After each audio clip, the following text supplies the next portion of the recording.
She opened the door to strangers clinking glasses in a house she bought and realized she'd been erased. Her son called it a misunderstanding. Her daughter-in-law called it a favor. But Joanna knew better. Silence was no longer safety, it was exile. So she hired a realtor, walked in mid-party, and handed the deed to a stranger while they still had champagne in their hands. When I moved into the craftsman-style home nestled at the corner of Westbury and Elm, I believed I was entering a new chapter of my life, something quieter, gentler. I imagined Sunday mornings with warm coffee and cool air drifting in through the French doors. Maybe a game of Scrabble or a long chat on the back porch with my son. After losing Henry, my husband of 41 years, to a heart attack that came like a thief in the night, I had felt completely unmoored. So when Grant suggested I move in, said there was more than enough space and that Delaney had already talked it through, I felt a flicker of hope I hadn't felt in months. I didn't sell our old house. I rented it out. That was Henry's advice once, back when we talked about aging. Never let go of something unless you're walking towards something better. And I believed Grant's offer was just that. The house was technically mine. I paid for it when they were struggling with student loans and trying to start a family. Delaney had been pregnant then, though she later miscarried, and the sorrow of that loss had wrapped around the house like ivy, clinging and silent. I purchased the home outright and titled it in my name, partly to protect them from taxes, and partly because it felt like the right way to ensure security. For them, and selfishly for me. It was supposed to be a shared life, one of mutual care. But the first crack came early. Delaney met me at the door with a smile so polished it squeaked. "Joanna," she'd said, her eyes scanning the boxes behind me like they offended her sense of symmetry. "We cleared the guest wing for you. Grant said you'd want space." There was a beat, just one, but enough to hear the unspoken, space from them. She wore expensive perfume, that chemical-laced sweetness I always associated with department store counters and women who didn't sweat. Her blonde hair was tied back tight, lips always a little too red. Her tone was never overtly cruel. No, Delaney didn't need to raise her voice. She did her work with surgical precision, smiling as she bled you out. Grant, for his part, was distant from the beginning. Maybe he felt caught in the middle. Maybe he just didn't want the middle at all. I noticed it the first time I tried to help set the dinner table, and Delaney said, "Oh, don't worry, Joanna. We do it differently here. Just relax." She took the plates out of my hands like I was a senile aunt who might drop them. Grant laughed gently, didn't look at me, and I realized I had become a guest in a house I paid for. Still, I tried. I tended to the garden out back. Petunias, morning glories, and climbing ivy that reminded me of the home Henry and I once built from scratch. I pruned the roses carefully, the way my mother taught me, as if tending to them could also mend the thorns growing inside the house. Every morning I made tea in my own quiet rhythm, before anyone else was awake. I'd sit in the small sunroom with my wool shawl and an old hardback in hand, pretending that the rustling of pages could drown out the silence. There were small signs at first. A missing cushion, a comment about decluttering. One of my paintings, a watercolor I had hung near the staircase, quietly replaced by a metallic abstract. I found it days later in the attic, propped against insulation rolls. I told myself not to make a fuss. I wanted to be helpful, not intrusive. After all, who was I if not the steady presence? The dependable mother? The widow who didn't crumble? I kept busy, cooking once or twice a week, offering to help with errands. But my suggestions were always met with polite resistance. "I've got it, Joanna," Delaney would say, not even looking up from her phone. Grant, too, began to slip into that same silence. He was busy, of course. Work, meetings, networking events. He rarely asked how I was settling in. I stopped trying to remind him. There was an evening, early fall, when I walked into the kitchen, and Delaney and her friend were sitting at the counter sipping wine. I said hello. They smiled. Then one whispered something, and both laughed. It wasn't loud, it wasn't even cruel, but it was that kind of laughter that makes you feel like you're made of glass, and they're pointing out the cracks. Later that night, I asked Grant if everything was all right between Delaney and me. "She just needs space," he said, not unkindly. "She's used to her routine." And what about me? Hadn't I left my routine behind? My friends, my favorite grocery store, my neighborhood walking group? I never said that aloud. Instead, I nodded and folded his laundry while he scrolled through his phone. I began taking longer walks. I visited the library, the park, the old bakery downtown. I started keeping a journal again, something I hadn't done since Henry passed. I didn't write anything profound, mostly observations. How the morning light pooled across the kitchen tile. How Delaney never once thanked me for paying the property taxes. How Grant's eyes grew duller every time we spoke. The house remained beautiful. It had character. High-beamed ceilings, stained glass windows in the hallway, a fireplace no one used. It smelled faintly of cinnamon in the mornings and jasmine in the evenings when the garden bloomed. But it no longer smelled like home. I found myself walking through it like a ghost, seen only when convenient, heard only when silent. Nancy, my neighbor from 2 doors down, became the only person who really noticed. "You look tired, honey," she said once as we walked past each other collecting mail. "Everything all right?" And I smiled. Of course I smiled. That's what women like me are trained to do. We smile and nod and vanish quietly. But inside, something was changing. I couldn't name it then, only feel it. Like the air thickening before a storm. Something was coming. I just didn't know how far I'd go to meet it. It's a strange thing, to live somewhere and yet feel like you're trespassing. I began to sense it not in overt gestures, but in the subtle erosion of space, a slow unwinding of welcome. Delaney had a gift for turning distance into art. She never raised her voice, never insulted me directly. Instead, she mastered the kind of civility that bruises without leaving a mark. "Oh, Joanna, you don't need to worry about that. We already have a system." No, I've got it. Just relax, take a break." Each phrase was sugar-dipped, but the aftertaste was sour. I would walk into a room and her voice would lower. Sometimes she'd stop talking altogether, her smile freezing mid-sentence. One afternoon, I reached for a dish in the kitchen, and she gently took it from my hands, saying, "This one's a bit heavy, hun. Why don't you let me handle it?" She called me hun, the way someone might pat a dog on the head. Affectionate only on the surface, patronizing beneath. Grant noticed none of it. Or rather, he chose not to. He had developed a remarkable ability to step out of frame, emotionally speaking. When tension lingered in the air like smoke, he vanished into work calls, errands, or the sanctity of his home office. His refusal to see it made it worse, because I had raised him to be better, or so I thought. One evening, I stood in the hallway outside their closed bedroom door, holding a photo I'd found discarded in a drawer. It was of Grant at 8, standing proudly beside a science fair project we built together. I'd framed it years ago and brought it with me, hoping he'd want it. But the frame had been quietly removed from the hallway wall and replaced with Delaney's framed degree from UCLA. I knocked gently. No answer. From inside, I could hear laughter. Delaney's voice light and vibrant, Grant's deeper, more reserved. It wasn't cruel, they were just happy, without me. I held the photo for a long moment before quietly returning it to the attic where I now kept most of my things. Not because they asked me to, but because I'd stopped feeling like I had a right to decorate what had become their home. Meals changed too. At first, we ate together once or twice a week, then once, then not at all. I began preparing my own small dinners, a single bowl of soup, toast, tea. I'd hear the clink of glasses and silverware from the dining room, but my invitation never came. The house grew larger, quieter, like it was swallowing me whole. Nancy, my neighbor, noticed the change before I could speak of it. She came by every few days, ostensibly to drop off lemons or share a newspaper clipping, but I knew she was checking in. "You always look like you're about to apologize for something," she said one morning, sipping coffee with me in the sunroom. "That's no way to live, Joe." I didn't know how to answer her. Not then. But it wasn't just the microaggressions. It was the small exclusions. The way Delaney scheduled family photos without mentioning them. How she decorated for holidays without asking if I wanted to contribute. My ornaments, even the handmade ones Grant made as a child, stayed boxed in the attic. I'd found them pushed behind suitcases last December. There was one photo left on display, one of Henry and me on our wedding day. I caught Delaney dusting it once and muttering, "God, she looks so young. What happened to her?" She didn't know I was there.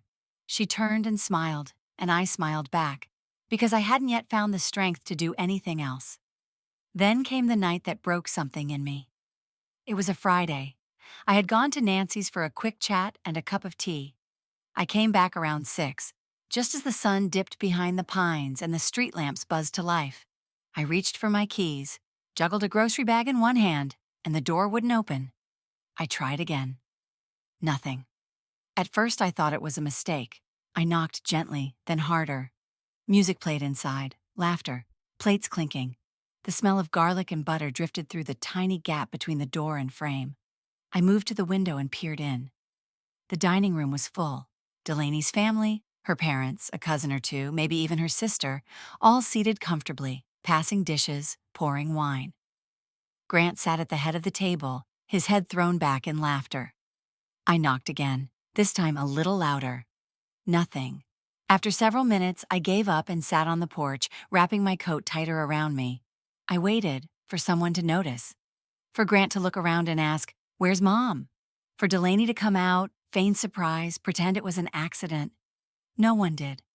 When I finally stood up to circle to the garage, our side entrance, I found my gardening tools, boxes of books, even my slow cooker shoved into a corner. My things moved, displaced, as though I had already left and forgotten to take the rest. I didn't cry. Not that night. I just sat there, a quiet ache blooming inside my chest like bruises beneath the skin. An hour later, Nancy drove by and saw me sitting there. "Joe?" she called out, her voice cracked. "Why are you outside?" I said nothing, just looked at the house, lit from the inside, alive with warmth that no longer belonged to me. Nancy sat beside me, holding my hand in silence. When the door finally opened, it was Delaney. "Oh my God," she said too loudly. "Why didn't you knock?" I didn't answer. "And Grant?" He stepped out behind her, confused, sheepish. "Mom, you could have texted me," as if the burden of being noticed was mine to carry. I walked inside. The house smelled of rosemary chicken and fresh bread. A room full of strangers turned to stare at me. And for the first time, I realized I was no longer a part of the story they were writing here. That night, I stood alone in the attic, staring at boxes stacked high with pieces of my past. That was the moment something inside me began to shift, not with rage, not even grief, with resolve. I sat on that porch for nearly 2 hours. At first, I thought it would be minutes. Maybe they hadn't heard me knock. Maybe the music was too loud. Maybe, and this is what hurt most, maybe someone would notice I was missing. Maybe Grant would stand mid-toast, frown, and say, "Where's Mom?" But the lights inside stayed warm, the music upbeat, and no one came. Even the cold didn't bother me much at first. I wrapped my cardigan tighter and waited, hands folded neatly in my lap like a child called to the principal's office. A strange kind of stillness settled over me. By the time the door finally opened, I wasn't shivering anymore, just numb. Grant didn't meet my eyes. He stepped aside and muttered, "There was a lot going on. Delaney thought you were out with Nancy." I looked at him, really looked at him. "And you? What did you think?" He rubbed the back of his neck, as if the weight of discomfort could be shrugged off. "It was a miscommunication, Mom. No one meant to lock you out." A miscommunication. As though I had somehow failed to translate my own presence. I said nothing. There was nothing left to say. Later that night, alone in my room, I stared at the small mirror above my dresser. The woman staring back was me, but also not. Her eyes were duller, her mouth tighter. And for a moment, I was back in my childhood home, watching my mother pour coffee in silence while my father read the paper without acknowledgement. That's how she lived, unseen, unheard, surviving in the spaces men left behind. And later, with Henry, it had been more subtle. I adored him truly, but I learned to step aside, to accommodate, to adapt. Every time we moved for his job, every time I gave up work to raise Grant, I did it with love, but also with quiet surrender.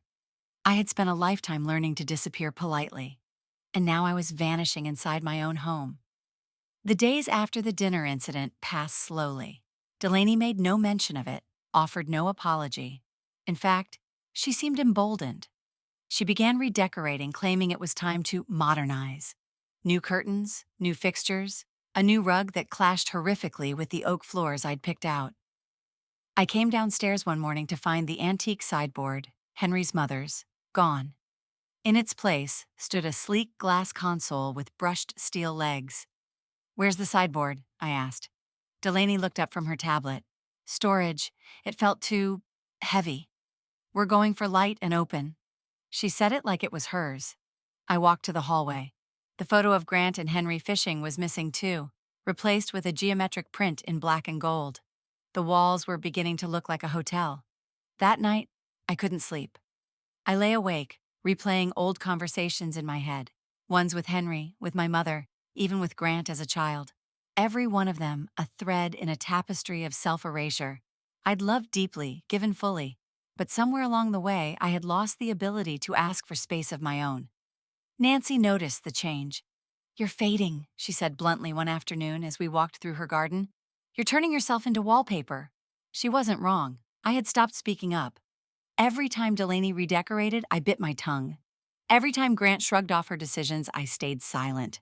Because I had convinced myself that love meant endurance, that to preserve family, I had to fold myself smaller and smaller, until there would be nothing left.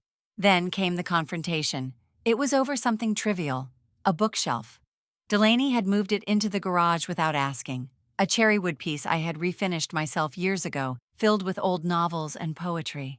I found it covered in a dusty tarp, books stacked carelessly in bins labeled "Donate." I brought the bins back into the living room. She came home, took one look, and said, "Joanna, we talked about this." "No," I replied, steady, quiet. "You didn't. You decided." Her lips tightened. "We're trying to create a cohesive aesthetic." "This is my home," I said. Delaney's voice remained calm, almost amused. "You're a guest, Joanna. You've said yourself this is their home now, ours." I stared at her. "I bought this house." "You gave it to your family," she said, her voice soft and poisonous. "Isn't that what mothers do?" It was a knife masked as gratitude. We didn't raise our voices. We didn't scream. But the silence between words was so sharp I could hear it hum. That night, after everyone was asleep, I sat alone at the dining table and pulled out my laptop. My hands hovered for a moment before typing, "Discreet real estate agent near me." Carson Hale was third on the list. His profile picture showed a kind face, graying at the temples, a reassuring steadiness in his eyes. I drafted a message. "Hi, Carson. I'm curious about the current market value of my home.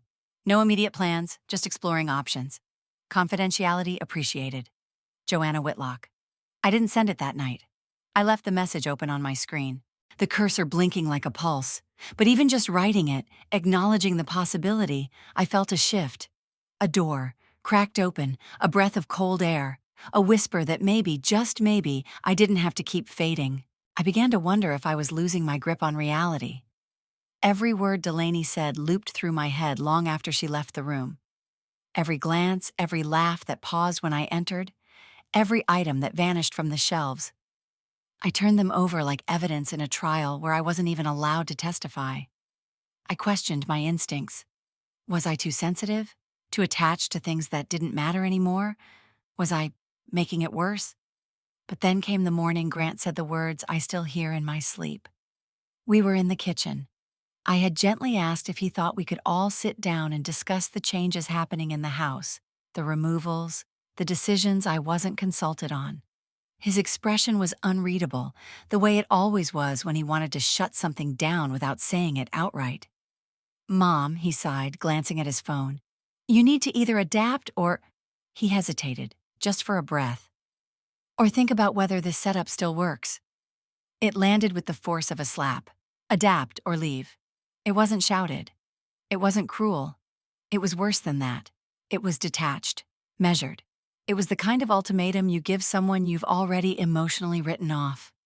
I nodded slowly and walked away before I could say anything I'd regret. But inside, I shattered. That afternoon, I found my old journal. The leather was cracked, the pages yellowed around the edges. I hadn't written in years, not since Henry's death. But I opened it anyway and pressed pen to paper like striking a match. March 3rd. I feel like wallpaper in a house I paid for. I keep waiting for someone to see me, to remember who I was, But all I do is vanish. The words poured out in jagged loops. I wrote about the mirror above the bathroom sink, the way my reflection looked at me now with something between disappointment and defiance. My face was familiar but sharper, like a sculpture emerging from stone. Not softer with age, but whittled down to something essential. That mirror became my daily confession booth. Each morning I'd stand before it, brushing my hair, watching myself. I started speaking aloud sometimes. "You're not crazy," I'd whisper. "You're not wrong." It felt ridiculous at first, but it was the only place in that house where I could hear my own voice and believe it. Nancy was the only person who didn't treat me like I was fragile or forgettable.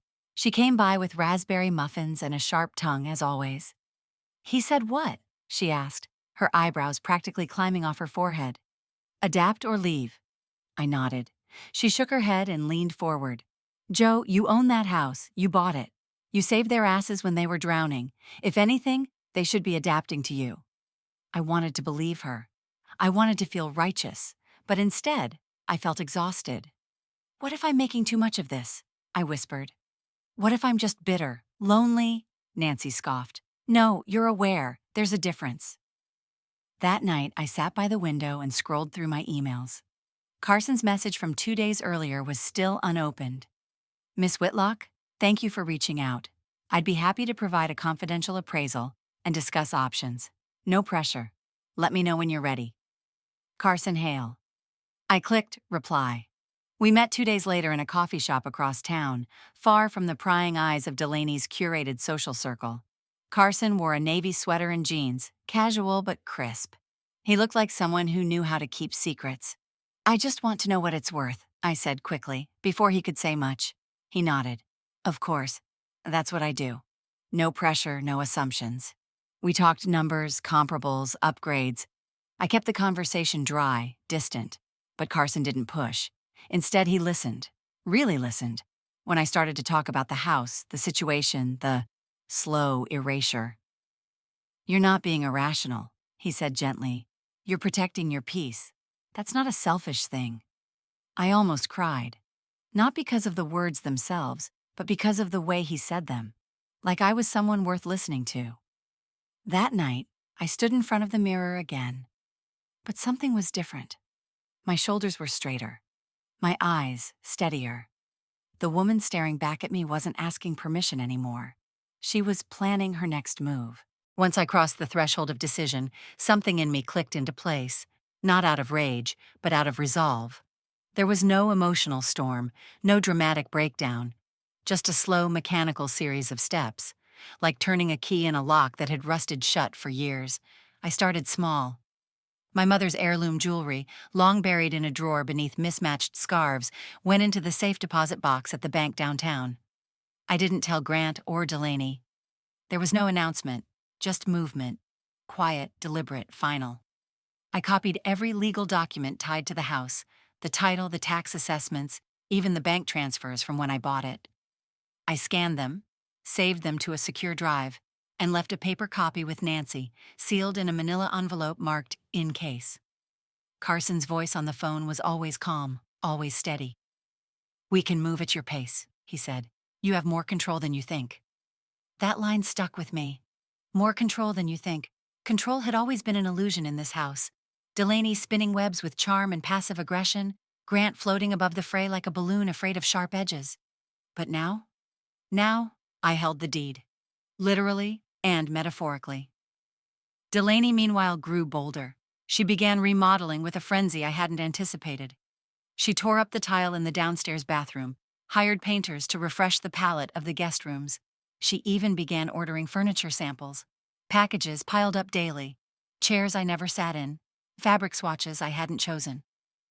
"Our home needs a lighter feel," she said one morning, as I stepped into the hallway to find two movers carrying out the grandfather clock I'd inherited from Henry's parents. I didn't argue. I didn't even ask where it was going. I simply watched as it was wheeled out, its heavy presence replaced by a vase full of faux orchids and an abstract sculpture that looked like melted cutlery. That same week, I overheard her in the kitchen. I had come down early, expecting an empty room, but froze at the base of the staircase when I heard her voice, soft, conspiratorial. "No, I'm serious," she whispered. I give it another 6 months, maybe less. She's fading. It'll be easier to have the place when she's not hovering, and Grant's already coming around. A beat of silence, then a quiet laugh. I mean, she's sweet and all, but this isn't her house anymore. Not really. I stood there, one hand on the banister, listening to my own ghost being discussed in present tense. I didn't cry. Not then. I turned, walked back upstairs, and wrote down everything I had just heard in my journal. That was the night I called Carson. "It's time," I said. My voice didn't shake. The next morning, we met again at the cafe. Carson brought a portfolio with 3 serious buyers, all cash offers, no contingencies. One of them was an investor looking to flip high-end properties in our area. "He's quick, discreet, and won't require much time inside the home," Carson said. "If you want to move forward, we can start paperwork this week." I studied the numbers. They weren't just fair, they were exceptional. "I want it clean," I said. "No warning, no room for interference." "You'll have that," he promised. Nancy came by that afternoon and sat beside me on the porch with her knitting bag, though she never touched a needle. "You're really doing this?" she asked, voice low. I nodded. "It's the only way I'll survive this place." She didn't argue, just reached over and squeezed my hand. "You've spent too long thinking survival meant silence," she said. "It doesn't." We spent the next hour sketching out worst-case scenarios. What if Grant tried to fight it? What if Delaney became hostile? Nancy, always 2 steps ahead, suggested a moving company with non-disclosure agreements and offered to be present the day I disclosed the sale. "I'll bring lemonade," she said. "Make it look like a picnic instead of a war." The paperwork moved fast. Carson handled it with quiet efficiency, checking in often but never pressing. He seemed to understand, in the way only someone who's watched people unravel, that this wasn't just about square footage or market rates. It was about reclamation. I began packing the essentials: photo albums, Henry's watch, my favorite books, clothes I actually wore. I labeled the boxes "donations," so if Delaney noticed, she wouldn't ask questions. At night, I'd lie awake staring at the ceiling fan, letting it spin above me like a metronome, measuring the last beats of this life I was shedding.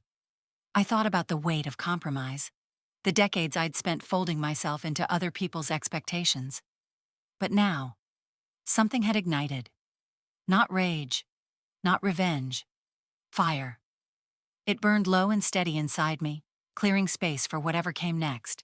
I found out about the baby shower through the sound of laughter and balloons. It was a Sunday. I had returned early from church, a habit I'd picked up again recently, if only to remember the stillness that used to give me peace. I stepped inside, arms full of grocery bags, only to freeze in the hallway. The living room had been transformed, streamers in soft pastels, a massive "It's a Girl" sign glittering above the mantel, a stack of wrapped gifts forming a small tower on the coffee table. Laughter rose from the kitchen. Women I barely recognized mingled over charcuterie and sparkling cider. Not a single one of them turned to acknowledge me. Delaney breezed past in a lavender dress, belly gently rounded now with the pregnancy she had yet to mention to me directly. She didn't even flinch. I backed into the hallway like a ghost, slowly retreating toward the stairs. There had been no invitation, no warning, not even a text.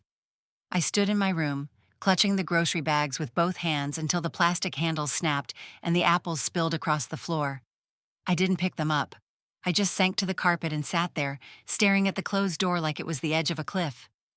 They didn't just forget me, they erased me. That night, long after the guests had gone and the living room had returned to its curated silence, I went downstairs to get some air. I needed something, space, a breath, maybe even forgiveness if I could find it. And that's when I saw her. Delaney was in the garage, hunched over an open bin, one of mine. I recognized the blue lid, the peeling label that read Henry's office. Inside were his things: a box of cufflinks, a stack of old business cards, his pocket watch, a broken frame that once held our anniversary photo. She was throwing it away. Not sorting, not repacking, throwing it away. I stepped forward, voice like sandpaper. "What are you doing?" Delaney jerked around, startled, her mouth twisting quickly into something resembling innocence. "Oh, I didn't realize this stuff was important. It's just old junk, Joanna. We need the space." I took a step closer, felt the tremor in my legs. That's my husband's life, I said. That's my life. She straightened, arms folding like armor. Well, it's not our life. You really should consider downsizing. This isn't a museum. The storm outside broke in that exact moment. A low rumble first, then a sharp crack of thunder that seemed to slice the air in two. Rain began tapping on the roof, soft at first, then harder. Something inside me snapped. I moved past her and began pulling the items from the bin, hands shaking. I wasn't careful. I didn't speak. I simply pulled, his pens, his old planner, a photo of us at Niagara Falls. "Stop it," she said sharply. "You're being dramatic." I looked at her, my voice rising without warning. Dramatic? You planned a baby shower in my home and didn't tell me. You threw away my husband's memories. You've erased me from my own life. She laughed, not loud, not cruel, just enough. You're just an old woman clinging to something that isn't yours anymore. I stared at her, chest heaving, throat raw, her face blurred with the tears rising fast in my eyes, not because of what she said, because she meant it. I left the garage without another word. Upstairs, the rain roared. I opened the attic door and flicked on the light. Dust danced in the beams like ghosts. I found the old moving boxes I'd labeled weeks ago and started packing again, but this time, it wasn't to hide anything. It was to leave. I moved slowly, hands trembling as I wrapped picture frames in towels, slipped letters into folders, cradled the worn edges of Henry's books. The storm outside deepened. The thunder grew louder, matching the rhythm of my breath. For the first time in months, I wasn't scared. I wasn't doubting myself. I wasn't holding back. I was letting go. By midnight, 3 boxes were sealed, labeled with my name. The rain hadn't let up. I stood at the window, watching the garden flood with soft rivulets of water, and whispered to the night, "Let it all wash away." The papers were heavier than I expected, not physically. They were just a stack of contracts in a manila folder with crisp corners and neat signatures, but holding them in my hands felt like cradling a truth too large to contain. My name, printed in bold at the top. My signature at the bottom, legal ink sealing the fate of a house I had once imagined dying in. Carson slid the final copy across the cafe table. "You're officially under contract," he said softly. "Closing in 2 weeks. Everything's moving exactly on schedule." I nodded but didn't speak. The roar of the espresso machine behind us was the only sound for several seconds. Carson didn't push. That was one of the reasons I trusted him. He let me sit in silence when I needed it. "Any regrets?" he asked finally. "None I can afford," I replied. That afternoon, I returned to the house not as its future, but as its past. I walked through each room slowly, methodically, like a curator of a museum about to shutter its doors. The living room, where Henry and I once talked about wallpaper and paint. The kitchen, where I had tried and failed to fit myself into a rhythm not my own. The garden path, now mostly overgrown, but still blooming at the edges. I paused at the hallway mirror and stared into it one last time. The woman looking back was no longer afraid, no longer bargaining.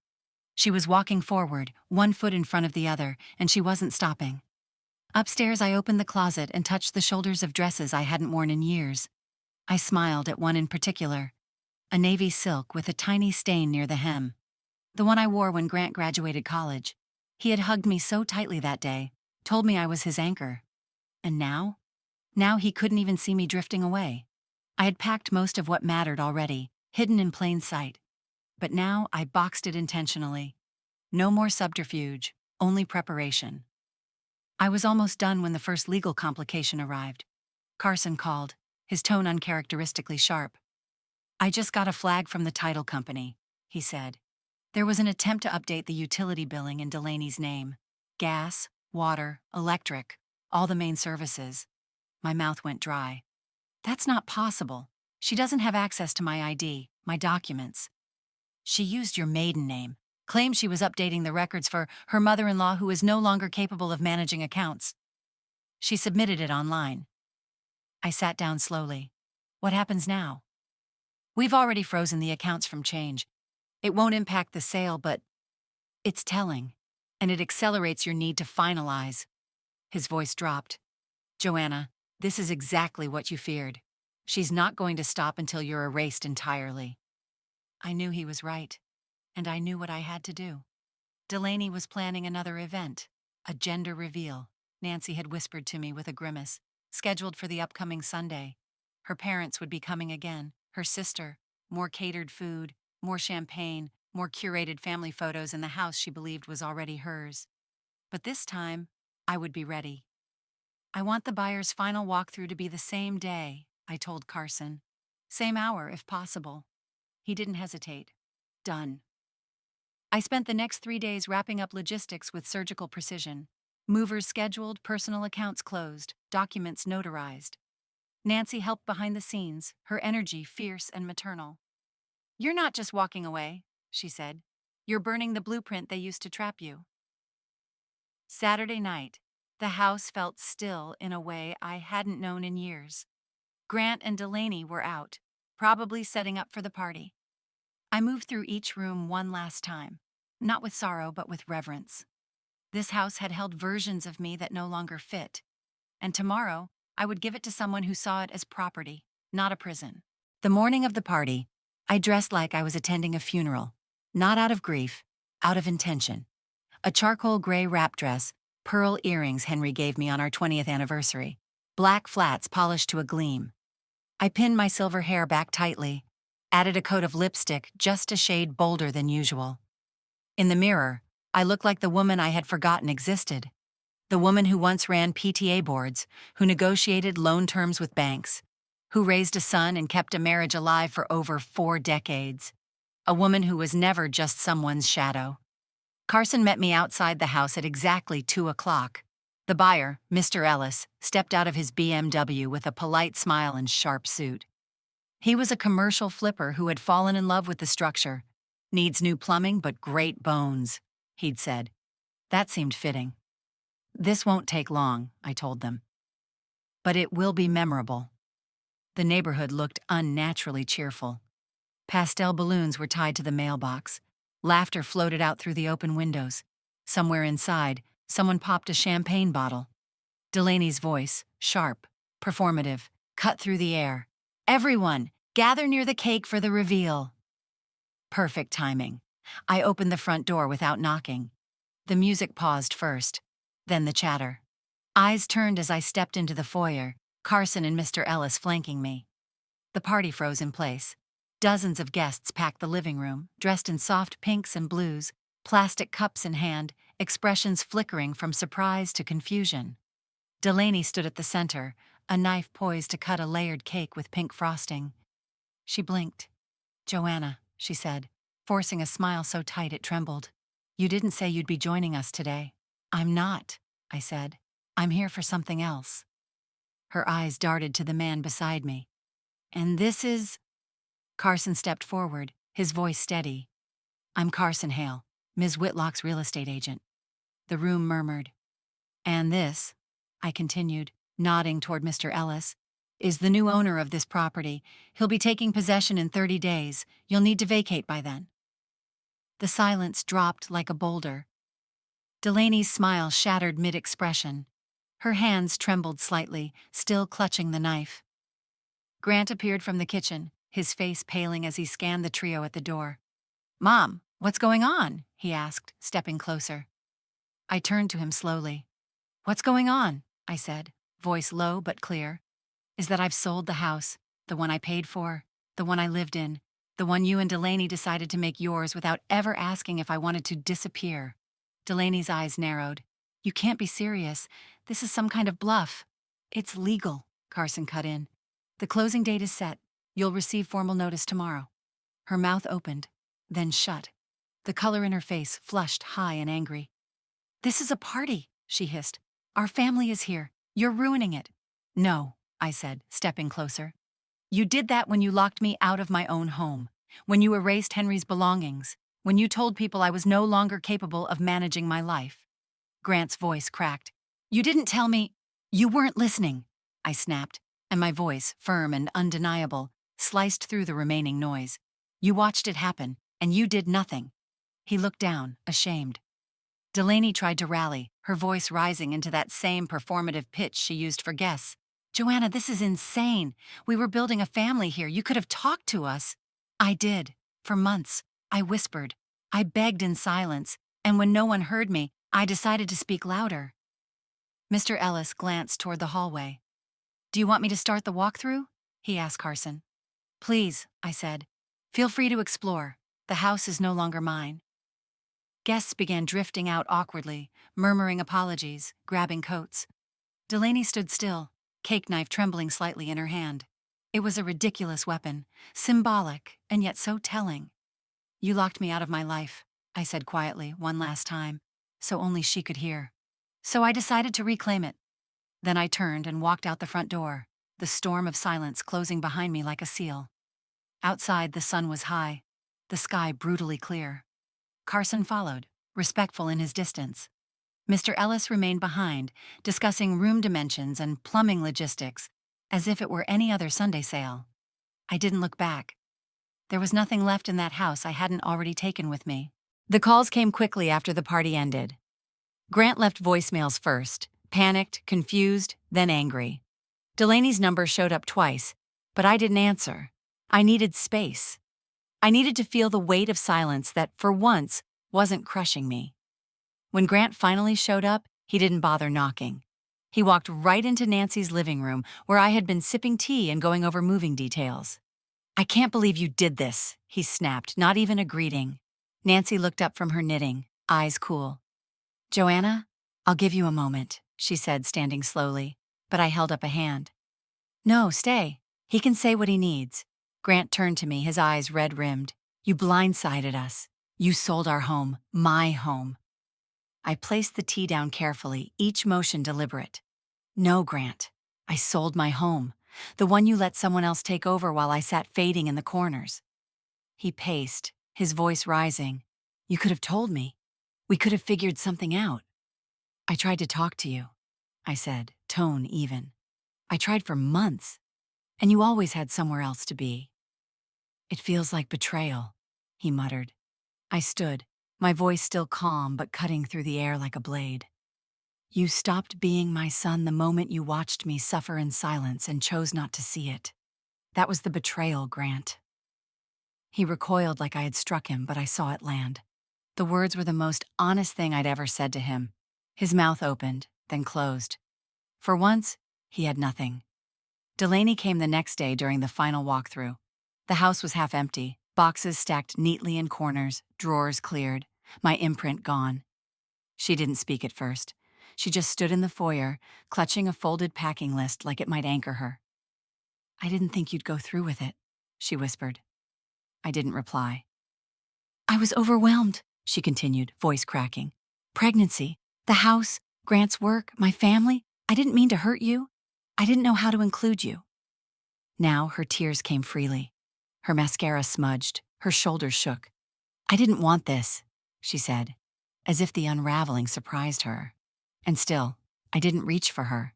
Not because I didn't care, but because I had finally learned that not all pain requires my participation. Instead, I turned toward the window, where the movers loaded the last few pieces into the van. Henry's armchair, the cedar chest from my parents, the books that kept me sane. "I hope you build something better with the next place," I said. "But don't do it by erasing people." She cried harder, but I didn't turn back. Later, as the sun dipped low and the last truck pulled away, I found myself in the garden one final time. Delaney walked past me, her arms full of clothing bags, her footsteps quick on the gravel. She didn't speak. She didn't look back. I watched her leave the way I had once watched spring winds carry away petals. Slow, final, oddly beautiful. Nancy emerged from the side path with a bottle of sparkling water and 2 glasses. "Well," she said, raising an eyebrow, "shall we?" We toasted on the porch, the breeze cooler now, the sky pink with evening. For a long moment, we said nothing. Then she grinned. "You ready to see your new place?" The cottage Carson found was tucked just a few blocks away. White clapboard, blue shutters, flower boxes beneath the windows, a wraparound porch, sunlight on every sill. It smelled faintly of lavender and promise. Nancy's house was next door, her garden already spilling over with herbs and wildflowers. "This place has bones and charm," Carson had said when he gave me the keys. Just like its new owner. As I unpacked that first night, alone but never lonely, I placed Henry's watch on the windowsill, opened my journal, and wrote one sentence. Ashes make the best soil. The first morning in the cottage, I woke to light. Not the dim, indirect glow of drawn curtains and hushed silence, but a full, unapologetic spill of sunlight across the whitewashed floorboards, as if the house itself had opened its arms. I stepped onto the cool hardwood barefoot, coffee in hand, and breathed in the unfamiliar scent of lemon oil and lavender. The air was quiet in the way peace is quiet, not empty, but full of possibility. The walls, once bare, slowly became canvases of intention. A framed photo of Henry and me, this time by choice, not default, stood on the mantel. A watercolor I painted in my 20s, tucked away for decades, now hung above the small writing desk in the corner. The palette of the space was soft, cream and sage, gentle earth tones, splashes of blue. Nothing extravagant, just deliberate. For the first time in years, my environment wasn't curated by someone else's preferences. It wasn't a negotiation. It was a declaration. I am still here. I am still whole. The cottage was small, but it breathed. Every window opened to some small wonder. Nancy's garden spilling over the fence, children's laughter from the nearby schoolyard, the occasional blue jay that perched on the railing. Nancy and I settled into a rhythm, coffee on alternating porches, swapping books, sharing homemade jam. Her presence was a balm. She never asked too many questions, never pressed for more than I could give. She simply existed beside me, steady and warm. "You're different here," she said one afternoon, watching me prune the succulents I'd planted by the window. "I'm me here," I replied. That month, I signed up as a volunteer at the local community center, 3 blocks away, tucked behind the library.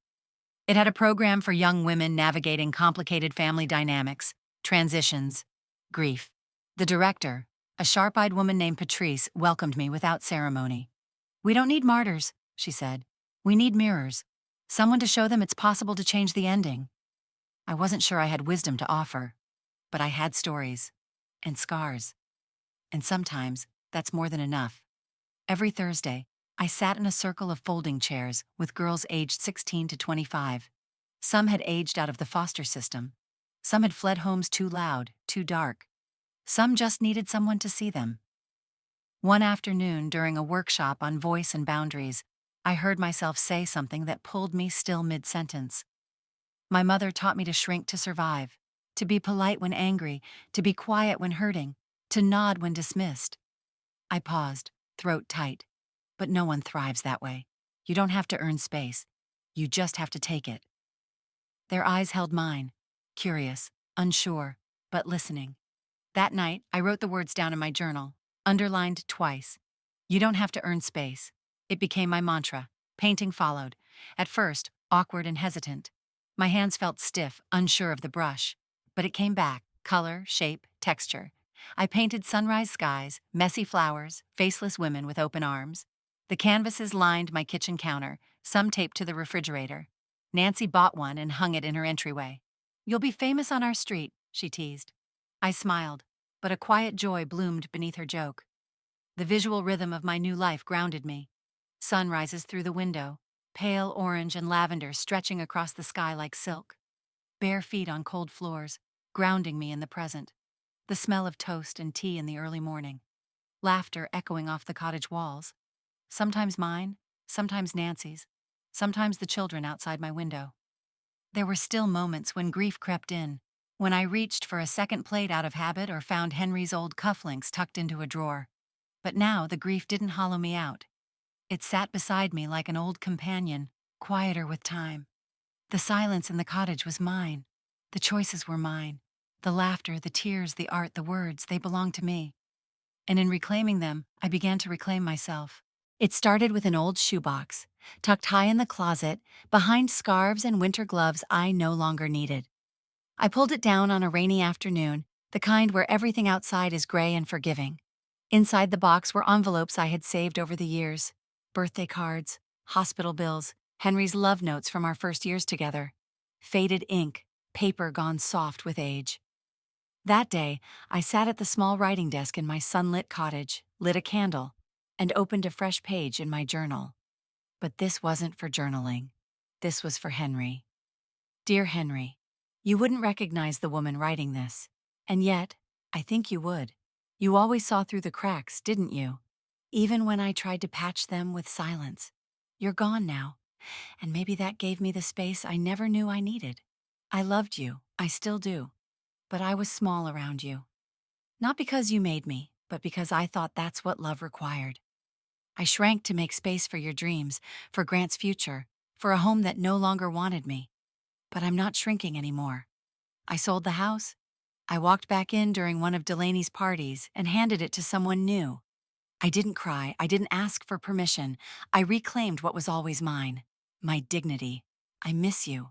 I wish you could see me now. Not polished, not perfect, but whole. I think you'd be proud. Or at least, I hope you would. Love always, Joanna. I folded the letter and placed it back in the box. No intention to send it. But it had been written. That was enough. A few days later, I wrote another letter. This time to Grant. It was harder. The pen dragged heavier, the words fighting me at every turn. Dear Grant, you were my only child. My whole life bent toward you like sunflowers to the light. I sacrificed without regret. I loved without boundaries. And you left me behind while I was still in the room. You let Delaney erase me, one framed photo at a time. You watched me disappear and convinced yourself it was kindness. But silence isn't love, it's complicity. I needed you to fight for me. Instead, you handed me over like a burden. I forgive you, but I won't forget what it cost me. Mom. I read it aloud once, voice barely above a whisper. Then I walked to the fireplace and burned it. Some truths aren't meant to live in someone else's hands. Some are just meant to be released. That night, I began writing something new. The Woman in the Mirror. That was the working title, half memoir, half meditation. I didn't have plans to publish. I didn't even know what it would become, but it felt right to write it, to trace the arc from invisibility to defiance, from shadows to sunlight. I filled pages quickly, memories, reflections, fragments of conversations that had haunted or healed me. Nancy was the first to read a chapter. You found your voice, she said, handing the pages back with a reverence that moved me. And it's sharp, honest, beautiful. I smiled, not from vanity, but from recognition. Carson came by a week later, unannounced but welcome as always. He carried a brown paper bag of pastries and a file folder. News, he said, sliding into the porch chair beside me. I raised an eyebrow. Delaney filed for divorce, cited emotional abandonment. Grant didn't contest. I didn't flinch. I simply looked out at the garden, where the lavender was beginning to bloom. Some houses aren't meant to last, I said quietly. But some women are. Carson didn't reply. Just offered me the last raspberry scone and sat beside me while the sun dipped behind the trees. I hadn't written that line down before, but I would. The table wasn't fancy. 4 chairs mismatched in style but unified by comfort. An off-white linen runner stretched across the center, a bowl of lemons doubling as a centerpiece. The food was simple: roasted chicken, seasonal vegetables, and a warm apple cobbler cooling on the windowsill. But laughter filled every space the decor never tried to. Nancy sat at one end, sipping wine and telling a story about a misguided garden gnome that ended up in her neighbor's attic. Across from her, Patrice from the community center shook her head, grinning. Next to her was young Casey, a bright-eyed volunteer who reminded me so much of myself before the world taught me to whisper. The plates clinked gently, the scent of rosemary and butter lingered in the air, and someone turned on soft music that drifted through the open windows. The cottage glowed, not just with light, but with something weightless, belonging. I moved between kitchen and table with ease, no one monitoring me, no one suggesting I rest or leave things be. Every motion was mine, every moment a choice. The old house had never hosted a dinner like this, not one where I laughed freely, not one where every voice mattered, including mine. It took losing that house to finally find my home, in myself. The guests lingered longer than expected, reluctant to leave. And when they finally did, they left plates stacked neatly, glasses rinsed, hugs offered without obligation. I stood in the doorway after the last wave goodbye, the cool night wrapping around me like a soft shawl. Inside, the house was warm and quiet, the kind of silence I had learned to trust. I walked to the shelf where I had placed a small frame earlier that day. It was a photograph Nancy had taken a few weeks ago. Me, seated on this very porch, head tilted back mid-laugh, sunlight spilling across my shoulders like a blessing. I touched the edge of the frame gently. It didn't matter what the house looked like. It didn't matter who signed the deed or what street it stood on. What mattered was the reflection in the window, the warmth of shared laughter, the feeling that I no longer had to earn my place. Voiceover-style thoughts drifted through my mind like narration on a film reel. Home isn't walls or furniture. It isn't memories trapped in old floorboards. Home is where you choose yourself, loudly, fiercely, finally.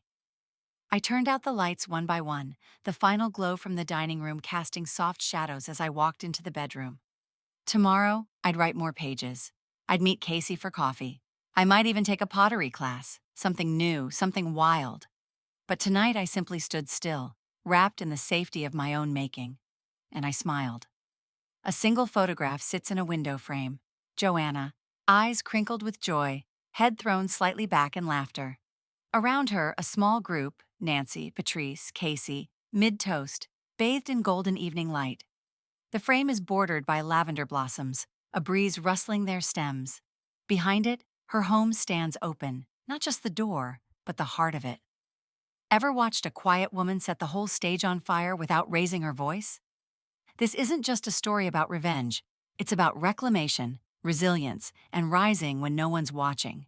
If you've ever felt erased, this is the mirror you didn't know you needed. Stay close. Some women don't rebuild. They rewrite everything.